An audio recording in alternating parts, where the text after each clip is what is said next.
Good day mga ka-step-step. Today is the day na magsa-sizing gender po kami, bibilangin at ipiprepare po ang mga crayfish na i-out po namin. Kaya tara, samahan nyo kami.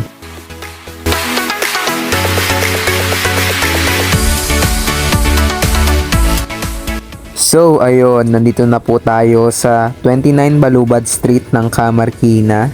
Kaya tara, pasukin natin.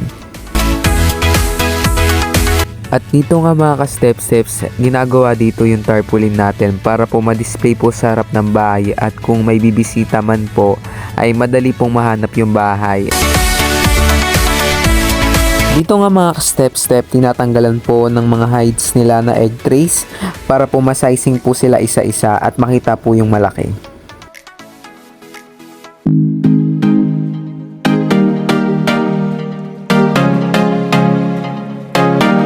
Dito nga pala mga ka-step-steps, habang inaalis po nila yung mga tray sa mga lalagyanan, papakita ko muna sa inyo yung mga buntis natin.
So yun mga ka-step-step, nakita nyo naman kung gaano karami yung anak ng mga alaga natin.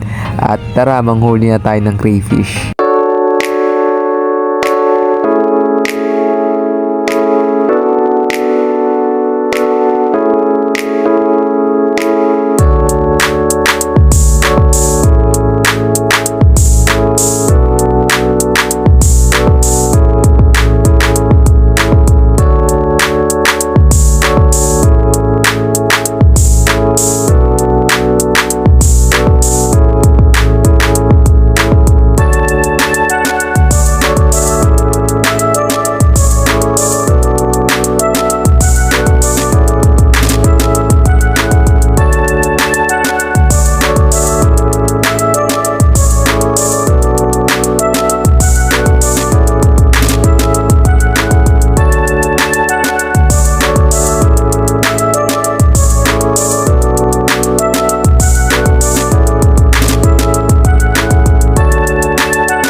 So dito nga pala mga ka-step-steps ay lilinisan po namin yung filter ng mga crayfish at para makita nyo rin po yung laman ng filter namin na ginagamit.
Ito po pala ay tapos na ma-gender at ma-sizing ang mga K-links natin at meron po tayong 19 na tryo na 3.5 to 3.8 inch ang size.